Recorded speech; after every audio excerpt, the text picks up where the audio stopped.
There's a particular kind of tension that settles into the online world when a story circles back. Not louder, not clearer, not filled with breaking updates or shocking twists, but heavier. Over the last few days, something subtle yet strangely unsettling has been moving through social media. It hasn't taken the form of a headline, a viral accusation, or a fully shaped narrative. Instead, it's been carried through fragments of conversation, clipped commentary, carefully worded hints, and pauses that seem to hold more weight than the words surrounding them. These moments stop right before they should explain something, and because they stop there, they pull people in deeper. What's interesting is that Tasha K, someone widely known for her boldness and her willingness to push stories into the spotlight with force, chose not to do that this time. She didn't drop names with clarity, she didn't claim certainty, she didn't even provide enough substance to be quoted accurately. And somehow, that restraint has made people more uneasy than any loud declaration would have. Because when someone who is usually anything but subtle becomes careful and measured, it changes how people listen. But even more fascinating, and maybe more telling, is the silence that followed from others. Not the kind of silence that signals ignorance of what's happening, but a noticeably calculated silence. No swift denials, no emotional reactions, no direct engagement, no efforts to shut the conversation down. Instead, what emerged was a sort of stillness, and stillness online is never perceived as simply stillness. It creates space. And in that space, the public begins filling in the gaps with questions, theories, memories, and a sense of unease that grows with every unanswered moment. The question that sits in the center of this is not what happened, but something far more abstract. Why does this feel familiar? And that question is powerful because it pulls people into a narrative even when the narrative itself has no solid foundation. To understand why this moment feels different from previous fleeting waves of online speculation, we need to step away from the immediacy of social media and look at the longer timeline that exists behind it. Kandi and T.I are not newcomers to the entertainment world. They are not temporary figures who appear and disappear with trends or internet cycles. They've each built careers grounded in longevity, reinvention, business strategy, and behind-the-scenes influence that extends far beyond what the public sees. Their public personas have always been carefully managed, but not in a way that feels artificial, more in a way that reflects discipline. Over years of interviews, reality television appearances, public events, and ongoing interaction with fans, they've created a public image that feels accessible, but simultaneously protected. That balance, show enough to stay connected, keep enough to stay safe, usually shields long-standing public figures from the type of speculation that leads to long-term narrative damage. But when people revisit the last decade with today's lens, they're beginning to notice moments that didn't make waves at the time, but also never fully disappeared. These weren't explosive scandals. They weren't stories that dominated news cycles. They even weren't rooted in clear allegations. They were whispers, small, often vague moments that surfaced briefly, lingered quietly, and then faded without closure. Not because the public forgot them entirely, but because nothing happened to push them forward or shut them down. And now, with this recent wave of online tension, people are going back to those moments, not searching for answers exactly, but trying to understand why they stayed lodged somewhere in public memory. What matters most is not what was said in the past, but how it was handled. In earlier years, conversations involving Kandi or T.I tended to follow a familiar pattern. A rumor would surface, commentary would build, and then at some point, a form of clarity, whether through a statement, a legal response, or a strategic shift in tone, would settle the situation. Even silence, when used then, had a finality to it. But over time, that clarity stopped arriving so cleanly. Certain moments ended abruptly. Some topics were brushed aside in interviews. Others never resurfaced again, despite lingering curiosity. And while none of this is evidence of anything in particular, the absence of resolution created an emotional residue that people didn't consciously track until something like this week happened. Part of why these unresolved moments matter now has nothing to do with the individuals involved and everything to do with how the media landscape itself has evolved. Traditional interviews used to be controlled environments. Questions were vetted, tone was curated, narratives were shaped deliberately. But now the internet is an archive. People can replay a moment hundreds of times, slow down a pause, analyze facial expressions frame by frame, compare old clips with new ones, and pull together dots that may or may not be connected. A slight shift in posture becomes meaningful. A tight smile becomes suspicious. Even silence becomes something to interpret. This shift gave rise to commentary channels and gossip platforms that don't thrive on facts, but on emotional interpretation. Their influence doesn't come from proving their claims, but from tapping into the public's instinctive desire to understand what they feel more than what they know. Tasha K built her platform in this ecosystem. She doesn't craft polished narratives, she floats fragments. Thoughts, impressions, conversations supposedly happening somewhere beyond the camera. And historically, when she mentioned high-profile figures like T.I or Kandi, the reaction wasn't immediate outrage, but prolonged conversation. The names stayed in the atmosphere, not because new information emerged, but because audiences added their own interpretations to the incomplete pieces laid before them. When fragments of speculation linger for years without being resolved, they don't disappear. They settle in the subconscious of the online world, waiting for a moment when the collective emotional environment shifts. And that is what happened now. People weren't responding to new information, they were reacting to the resurfacing of something that felt unfinished. The most compelling part of this moment is not what was said, it's what wasn't. Silence became its own subtle but powerful character in the narrative. No direct rebuttals, no clarifying interviews, no urgency to correct the narrative, just ongoing professionalism and business as usual, which some interpreted as confidence and others as avoidance. And because there was no clarification, interpretation began multiplying uncontrollably. It's important to emphasize this. Silence is not evidence of wrongdoing. Silence is not confirmation. Silence, in many cases, is simply the least disruptive option. But to audiences conditioned to expect immediate responses, silence feels like an unfinished sentence. The human mind hates unfinished sentences. We instinctively want to complete the thought, even when we don't have the information to do so accurately. This is where optics begin competing with facts. Factually, there is no new revelation, no documented timeline, no official allegation, nothing to prove, nothing to disprove. But emotionally, people feel the weight of absence.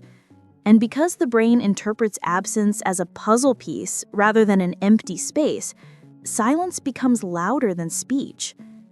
At this point, the conversation isn't about names or rumors anymore. It's about psychology. Specifically, the psychology of uncertainty. When we encounter a story that feels incomplete, our brains try to complete it, not because we want drama, but because unresolved narratives create discomfort. When you add parasocial relationships into the mix, where audiences feel like they know a public figure personally, the discomfort intensifies. Viewers expect access, not because they are entitled to it, but because social media has blurred the lines between public and private life. So when access feels restricted or boundaries become more visible than usual, audiences often respond emotionally. Those emotions get mistaken for intuition. That intuition gets mistaken for evidence. And before long, speculation begins to feel like truth, not because of what is known, but because of what is felt. Interestingly, even as speculation swelled, Tasha K didn't escalate. She didn't add more fuel. She didn't push the narrative to extremes. She simply allowed implication to do the work. And implication, when left floating in silence, can become more powerful than accusation. It invites the audience to participate in shaping the narrative themselves, which makes them feel invested in it, even when the foundation is unclear. Silence can mean many things, but the public rarely considers the more complicated explanations. Silence can be a form of privacy, a boundary that says not every speculation deserves a response. It can be strategic, meant to prevent giving oxygen to a narrative that would otherwise fade. It can be legal caution, especially in a climate where statements can be twisted or taken out of context. It can also be emotional self-protection, choosing not to engage with conversations that serve no productive purpose. But the public doesn't experience intention. It only experiences appearance. And when appearance and fact drift apart, narrative fills in the space between them. That's what happened here. Not through a dramatic reveal, but through a quiet accumulation of unanswered moments that created emotional weight. The result is a story that feels important even though no concrete information exists. This is the danger of modern gossip culture. Not that people purposely spread lies, but that meaning accumulates in the spaces where information is missing. At this point, viewers aren't trying to decide what's true. They're trying to understand why the conversation feels unresolved. And unresolved stories breed speculation naturally. However, now, Kandi Burruss and Todd Tucker have been the subject of rumors for years, and that's not new. Their marriage has always generated speculation, whether it's about Todd's intentions, Kandi's preferences, the dynamic between them, or the many whispers about other people allegedly being involved. Some people have claimed Todd was never truly into Kandi romantically and that he saw the marriage as more of a business opportunity. Others believe Kandi may actually prefer women and that Todd simply fits into an arrangement that works for their lifestyle, finances, and public image. And while these are only rumors, the one thing that makes them relevant is the fact that Kandi herself has been willingly talking about intimate details of her marriage publicly, particularly on her podcast platforms. She's the one bringing up threesomes, open marriage questions, and sexual arrangements. So naturally, the public is going to respond to the door she keeps opening. This is where Tasha K stepped in. And in typical Tasha K fashion, she didn't hold back. Recently, she went on a long commentary tangent discussing not only Kandi's marriage, but also the hypocrisy she sees in entertainment and influencer culture. Tasha reminded viewers of the time Kandi shaded her by calling her that blogging lady on national television. According to Tasha, the show used content she personally broke, and not only did Bravo profit from it, but Kandi didn't even acknowledge her contribution respectfully. Tasha said that years ago, people in the industry used to act like they were above bloggers and YouTubers, but now, those same TV personalities are scrambling toward YouTube and Patreon because the traditional entertainment industry doesn't pay like it used to. She mentioned that the industry has shifted, budgets have declined, TV ratings have dropped, and viewers' attention has migrated online, making YouTube one of the most powerful platforms available. And suddenly, every reality star, producer, and personality who once thought YouTubers were nobodies now has a channel, a Patreon, or a podcast. Tasha included Carlos King in that critique as well. She pointed out that when Dr. Simone from Married to Medicine referred to Carlos as a blogger, he got offended. But now, Carlos is doing more YouTube content than actual TV content. She even joked about the show Bell Collective, saying the season felt like it was only 3 or 4 episodes long because the finale was announced so quickly after it premiered. According to Tasha, the signs are obvious. These former TV-centric figures are moving into online spaces because the opportunities that once existed in traditional media just aren't there anymore. And in her mind, Kandi is no exception. Then, Tasha transitioned into the main topic, Kandi proudly talking about threesomes and sexual experiences online. In one particular clip, Kandi said she had a threesome that worked great, and she seemed very comfortable discussing it. But the man sitting next to her in the video, very likely a co-host or guest, reacted in a way that many found awkward. He looked shocked, then amused, then uncomfortable, like he knew the conversation had gone too far but didn't know how to respond without making it worse. Watching his face told the whole story, and Tasha replayed that clip multiple times to emphasize how odd it looked. Tasha's critique wasn't just that Kandi talks about sex, it was the way she does it. She questioned why a married woman approaching 50, a mother of young children and soon-to-be grandmother, would be publicly bragging about bringing other people into her marriage. She argued that Kandi shouldn't be trying to normalize this behavior to young viewers or act like it's glamorous. She suggested that if Kandi feels the need to bring other people into the bedroom, it's likely because Todd isn't fulfilling her in certain ways. Now, that's Tasha's opinion, not proven fact, but that's the narrative Tasha pushes heavily. She also questioned whether these threesomes are random, one-off encounters, or whether Kandi and Todd have a long-term arrangement with a particular woman. According to Tasha, she believes they do. She referenced rumors about a woman who allegedly travels with them, vacations with them, and participates in their intimate life. Now again, these are unverified claims, but Tasha is firm in her belief, and she says that where there's smoke, there's usually fire. But let's take a step back and look at this from a broader perspective. Conversations about open marriages, threesomes, side partners, and unconventional arrangements have become more normalized in mainstream society. People talk about ethical non-monogamy like it's a trendy lifestyle, not something that complicates emotions and relationships. And while everyone has the right to structure their relationship however they want, one thing that rarely gets addressed is the emotional and psychological toll of involving third parties. You've got soul ties, bond transfers, jealousy issues, attachment confusion, shifted power dynamics, yet none of that gets discussed when people glamorize threesomes. The only thing that gets talked about is the fun part, not the aftermath. On top of that, Kandi has turned sexuality into part of her personal brand. Between the bedroom toy line, the dungeon tour, the burlesque shows, the 50 Shades-inspired merchandise, and now these conversations online, she's built a significant amount of her brand identity around adult content. And that's not inherently wrong.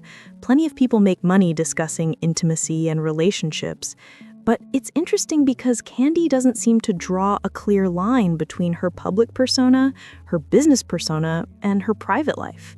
Everything spills over into everything. And that becomes messy when you have a family, children, and an already controversial marriage. Now, let's shift into Tasha K's commentary on business.